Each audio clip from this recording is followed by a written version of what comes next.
sociale. Mesdames, Messieurs les partenaires sociaux du secteur de la santé et de l'action sociale, Mesdames et Messieurs les représentants des organisations du secteur privé de la santé, Mesdames et Messieurs les représentants des organisations de la société civile, chers Badianougor, actifs, indispensables de notre secteur de solidarité sanitaire, Mesdames, Messieurs, chers invités, la santé est un secteur qui retient particulièrement mon attention en ce qu'il constitue un préalable pour disposer d'un capital humain de qualité indispensable à notre quête de développement et d'émergence.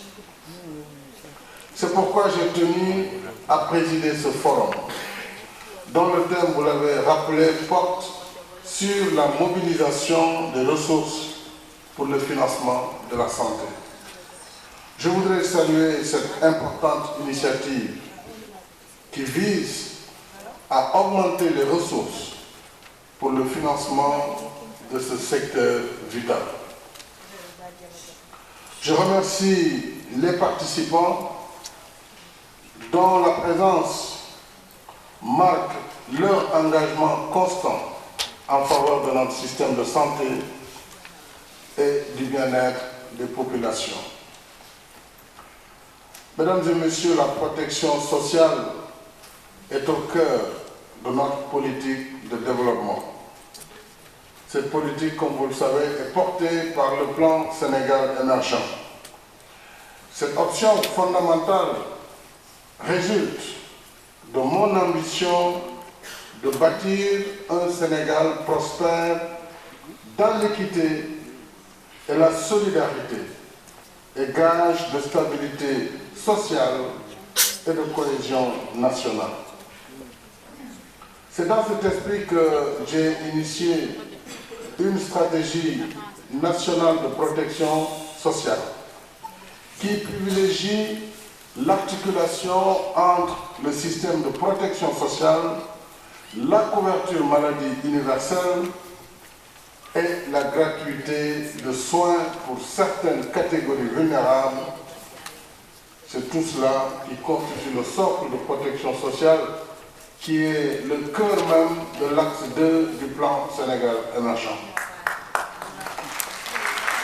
La mise en œuvre de cette stratégie, suivant une démarche inclusive et multisectorielle, il est heureux que vous l'ayez rappelé, a permis d'obtenir des résultats probants, parmi lesquels je pourrais citer la création de l'Agence de la couverture maladie universelle, dont l'action a entraîné une augmentation significative de la couverture du risque maladie, avec la mise en place d'environ 675 mutuelles de santé. Et c'est là où je vais saluer l'engagement des maires, non sans les inviter à être concrets dans les réponses qu'ils apporteront dans le financement de la santé.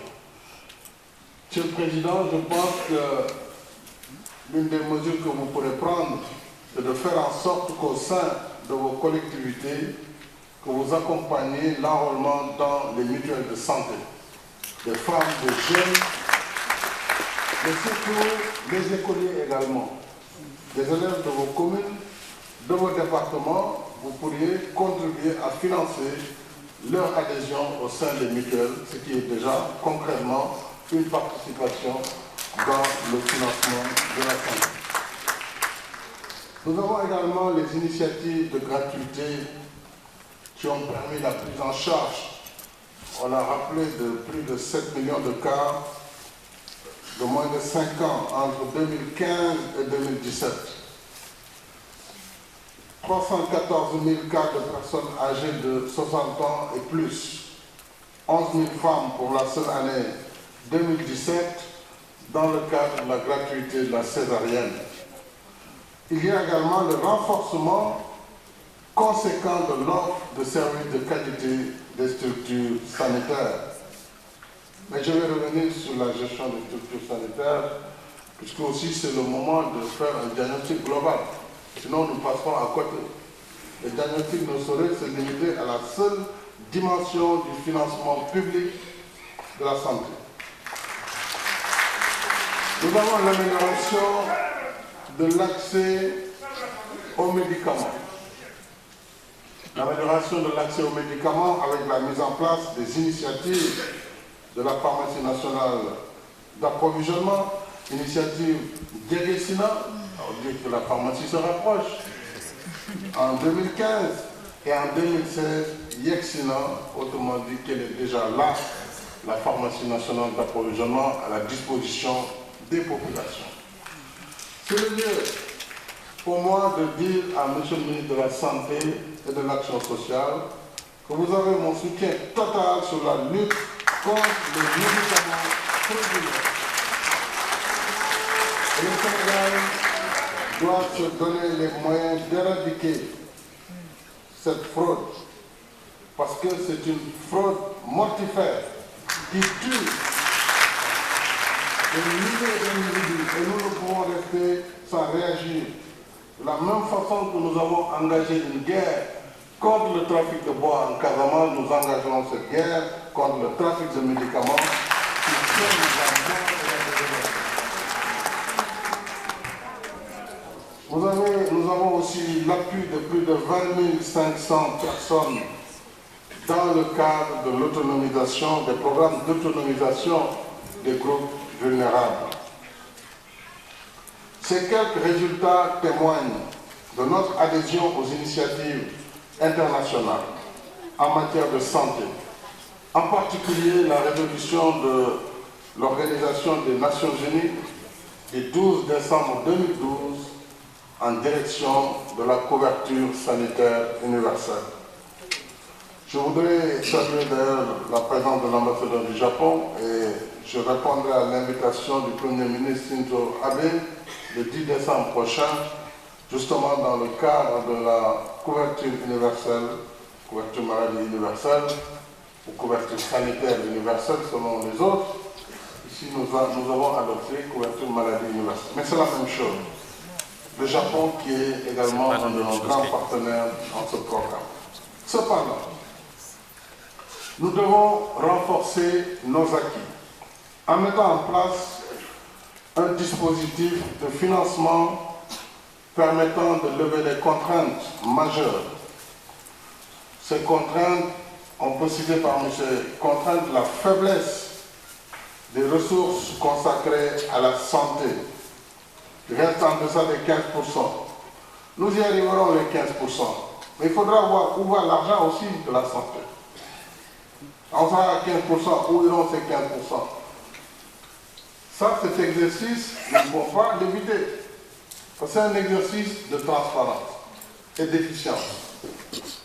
Autant vous pouvez compter sur moi sur la mobilisation davantage de ressources en faveur du secteur de la santé, autant il faudra également compter sur moi sur l'exigence de résultats attendus par rapport à la qualité des soins dans les établissements de santé. L'exploitation, toujours parmi les défis, l'exploitation timide du potentiel des collectivités locales. Monsieur le Président, j'ai été maire et je sais comment ça se passe. J'étais maire de Fatick pendant 10 ans à peu près, jusqu'en 2012. Donc je sais parfaitement le rôle des communes, etc., etc. Il y a des efforts à faire. D'abord dans la gestion du fonds de dotation santé, dans la gestion des hôpitaux, et aujourd'hui dans la prise de participation des collectivités locales en faveur des mutuelles de santé dans le ressort de vos territoires.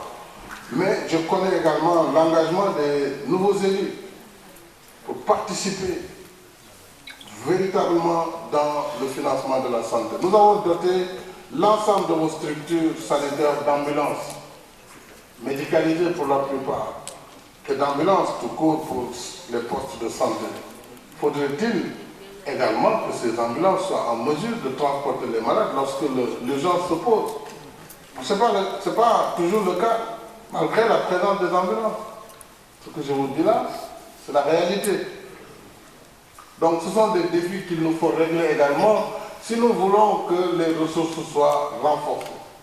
Monsieur le ministre, je vous fais confiance totalement et je sais que vous allez vous mobiliser aux côtés du personnel médical, du personnel également d'accompagnement et du personnel social pour que la qualité de l'offre soit à la dimension des moyens mobilisés.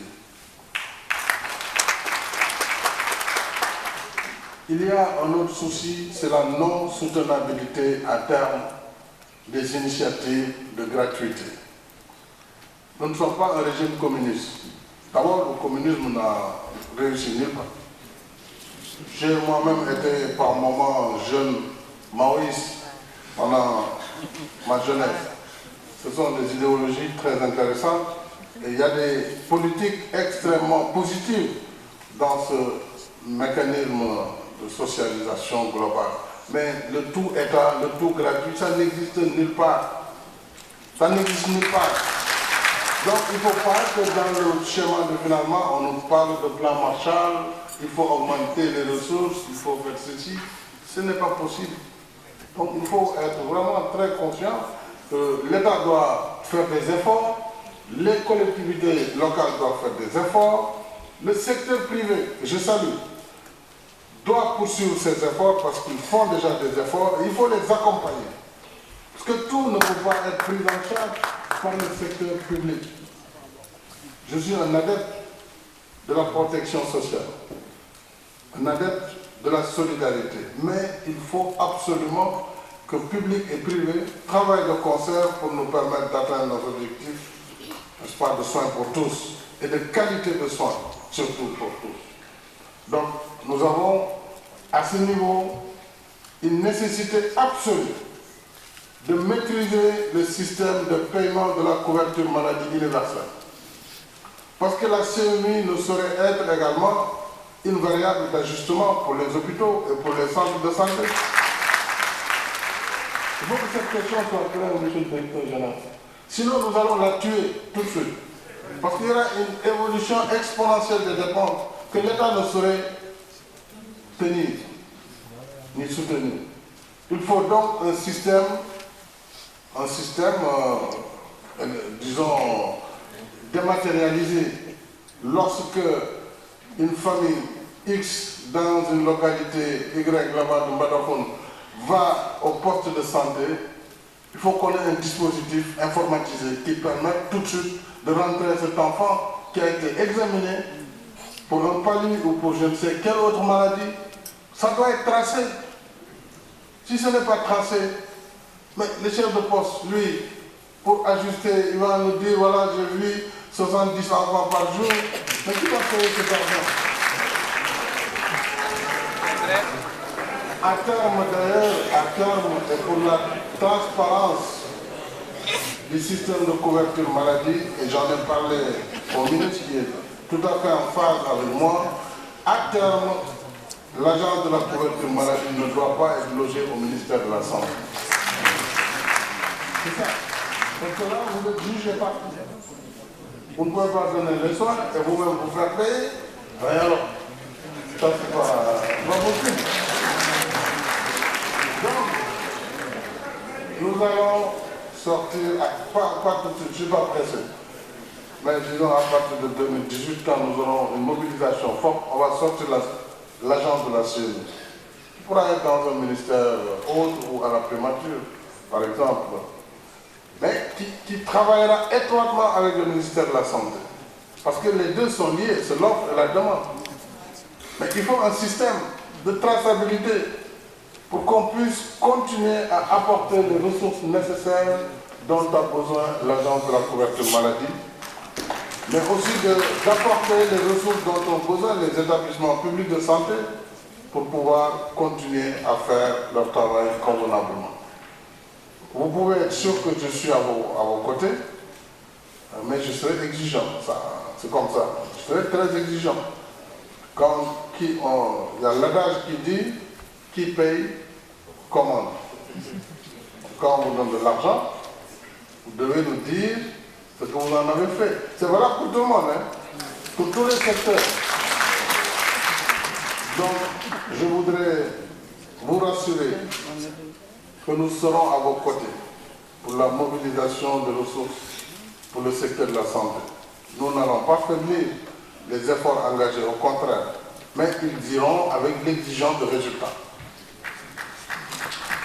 Alors c'est, comme je l'ai dit ici, le sens de l'élaboration par le gouvernement d'un document de stratégie nationale de financement de la santé.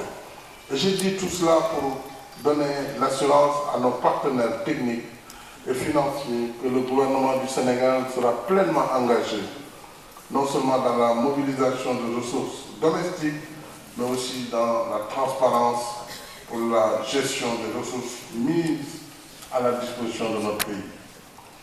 Alors cette stratégie nationale de financement traduit mon ambition de faciliter davantage aux populations l'accès aux soins de santé de qualité à travers la mise en place d'infrastructures et de ressources humaines respectant les normes requises. Parlant de ressources humaines, j'ai décidé également il y a 2 semaines que nous devons augmenter les bourses de spécialité parce que nous avons constaté finalement que le Sénégal ne forme que des experts pour d'autres pays. Parce que simplement la bourse était assez faible et j'ai décidé de prendre sur la contribution forfaitaire à la charge de l'entreprise une dotation qui permette, on avait dit, de doubler le niveau de la bourse actuelle pour les spécialités. Donc, quand elles étaient de 150 000, donc on va les porter à 300 000 tout de suite, les bourses pour les médecins étudiants en spécialité. Et nous allons voir comment accompagner également, peut-être au-delà de cet effort, la formation des spécialistes dont notre système de santé a besoin. Alors c'est pourquoi et pour toutes ces raisons, je voudrais vous dire que vos travaux devront être principalement orientés sur l'utilisation efficiente des ressources, puisque des ressources il y en aura. L'utilisation efficiente des ressources qui devrait aller en priorité vers la prévention, vers la construction et l'équipement de structures de santé, vers la gestion des structures d'urgence, la gestion des urgences qui permet de sauver des vies, énormément de vies, si les urgences sont bien prises en compte, la rationalisation et la professionnalisation des mutuelles de santé, mais aussi réfléchir sur la promotion de financement innovant, intégrant une politique fiscale adaptée. J'ai entendu le docteur Ndiaye parler déjà des ressources du pétrole et du gaz. C'est surtout ce qu'il ne faut pas faire, parce que chaque secteur commence à dire ce que je vais prendre. Mais soyez rassurés, nous allons réfléchir ensemble au niveau national de l'utilisation de ces revenus futurs. Et une loi sera votée à l'Assemblée nationale pour encadrer et éviter les errements que beaucoup de pays africains ont connus. Nous pourrons peut-être réfléchir, je pourrais peut-être donner certainement un blessing pour parler anglais, c'est-à-dire une bénédiction pour peut-être le tabac. Sur le tabac, on pourrait éventuellement envisager un prélèvement en faveur du secteur de la santé. Mais sur les autres redevances aéroportuaires, non, ça ce n'est pas possible. Il faut que les choses, que chacun reste dans son coin et travaille selon, n'est-ce pas, voilà, nous serons à vos côtés et j'attendrai, comme je l'ai dit au ministre, d'abord le plan d'investissement, parce qu'il faut aussi rationaliser la carte sanitaire. Il ne s'agit pas de mettre des hôpitaux partout. Vous n'aurez pas assez de médecins, vous n'aurez pas assez de personnel. Nous avons acheté des ambulances, même le PIMA a renforcé avec 43 nouvelles ambulances pour les zones périphériques. Mais il faut que nous validions d'abord le plan d'investissement, la nouvelle carte sanitaire, l'équipement des plateaux médicaux, mais aussi accompagner le secteur privé qui doit véritablement investir dans des hôpitaux de référence, des cliniques de référence, des hôpitaux de niveau 4. Pourquoi pas? Nous avons le personnel qu'il faut, les compétences qu'il faut. Ce qui manque un peu, c'est donc l'environnement de ces hôpitaux et aussi voilà, la nécessité d'accepter d'être commandé. C'est ça la difficulté dans la médecine. Parce que vous êtes des chefs. Parce que le médecin déjà, il fait bac plus 7, bac plus 8. Alors le professeur, lui, c'est très difficile de lui donner des ordres. Et il faut bien qu'il y ait quelqu'un qui donne les ordres dans l'hôpital. Et ce n'est pas forcément le personnel soignant. Donc cette question, il faut que vous nous aidiez.